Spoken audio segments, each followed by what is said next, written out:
Hey BB crew, and welcome back to episode 7 of our Simracing series. In this episode, we're going to talk about why setups are not that important when you're off the pace and learning a new track. Before we can start, we need a baseline, and for this I'm going to use the default safe preset. I'm not making any changes to it. Let's go set a few laps and see what times we get.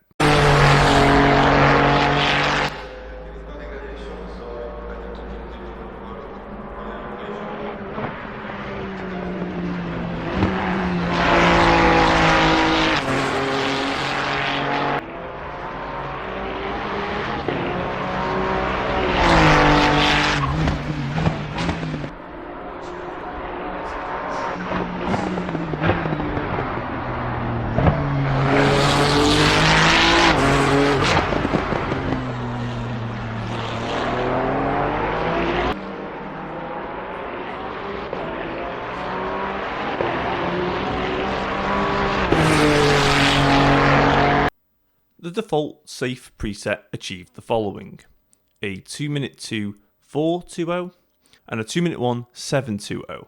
This gives us a comparison point to compare to the other setups we're going to use today.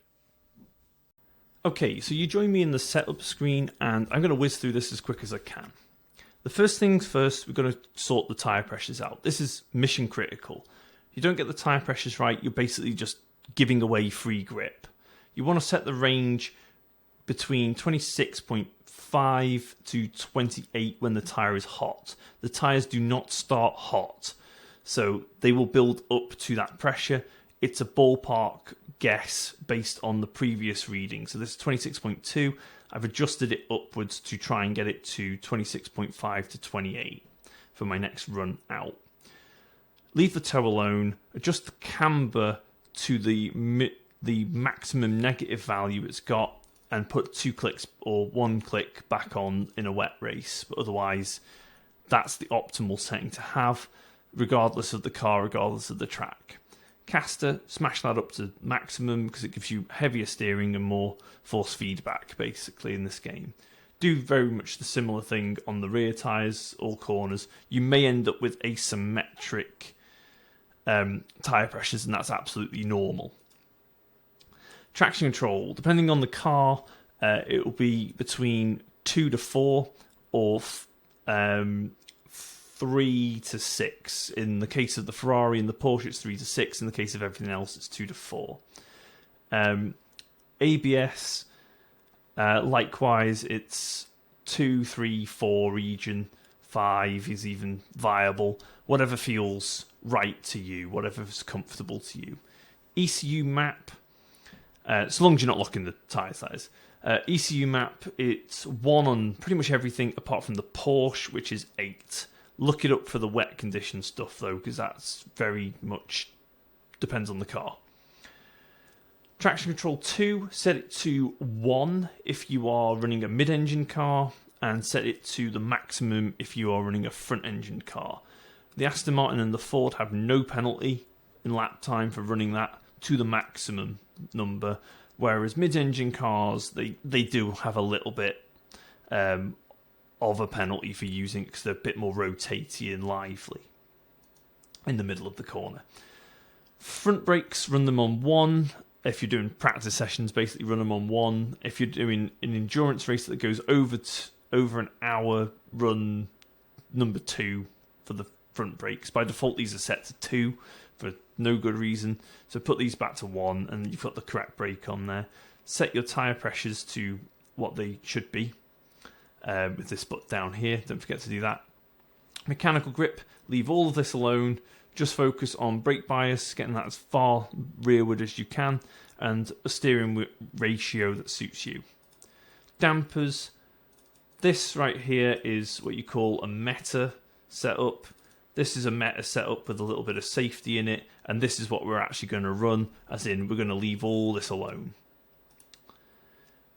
Aero, run, it might be set up something stupid like this. Smash the ride height right down to the floor. Give yourself 10 mil of rake, which means the rear ride height is 10 mil higher than the front ride height.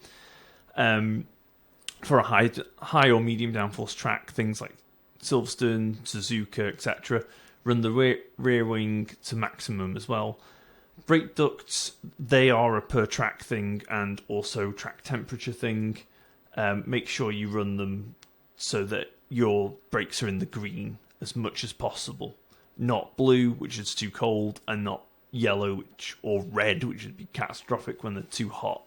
That'll give you the optimum braking performance for the corner. So just keep an eye on your brake temperatures as you're going around the track. For a low downforce track, smash this rear ride height right down and smash the rear wing between, depending on the track, you might have some like 8, maybe you go lower. It depends on the downforce profile of the car. For the Porsche and for the Audi, leave the rear wing on full at all points. That concludes the setup guide. Let's get out there and have some fun.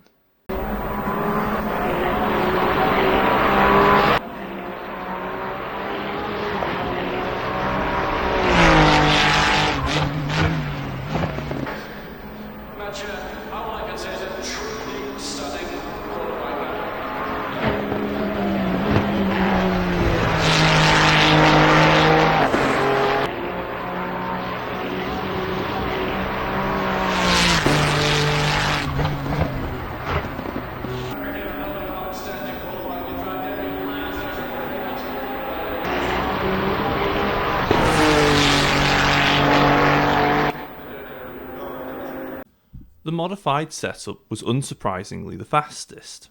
It managed to achieve a 2-minute 2.442, a 2-minute 1.202, and a 2-minute 0.425 in my hands, with at least another 2 or 3 tenths left on the table, on my fastest lap.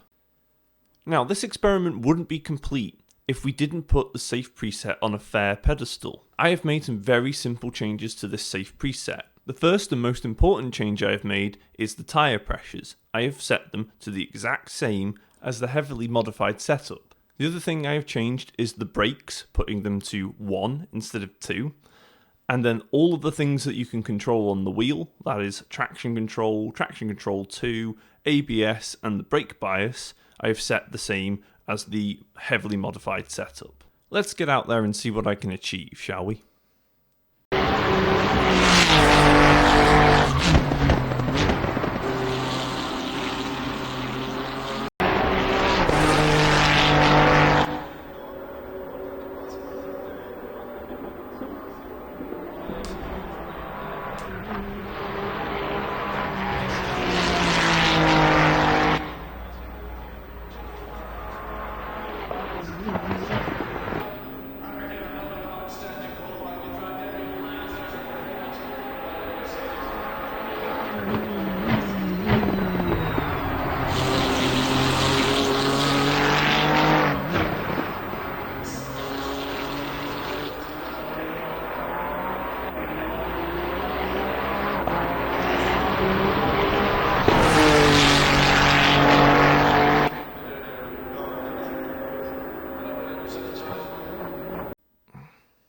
And the results are in, folks. The first lap I achieved was a 2-minute 1.942, then I did a 2-minute 2.675, followed by a 2-minute 1.267, followed by my fastest lap of a 2-minute 0.692. That is 0.267 tenths slower than my modified fast setup. So conclusion time. What can we conclude from this experiment? Well, tyre temperatures and brake temperatures are really crucial for gaining that initial lap time. Beyond that, it's mostly preferences. How much traction control do you want? How much ABS do you want? How much traction control 2 do you want? What brake bias setting do you want? That makes a big difference to the lap times that an individual can set and what they can handle with those settings. Past that, it's really just about the balance between making the car safe or making the car fast. Making the car safe makes it consistent, and making the car fast makes it faster theoretically per lap, but not necessarily consistent to drive. And it's that threshold of what you can handle as a driver that will make the difference in lap time, not the setup itself. So my top tips are as follows. Drive a setup that you are comfortable with, and get a lot of practice. When you slash those lap times to the final 2 seconds from the lap record, then start going into more and more twitchy setups. And with that, folks, as usual, thank you for watching. Don't forget to hit the like and subscribe button, and I'll see you for the next video.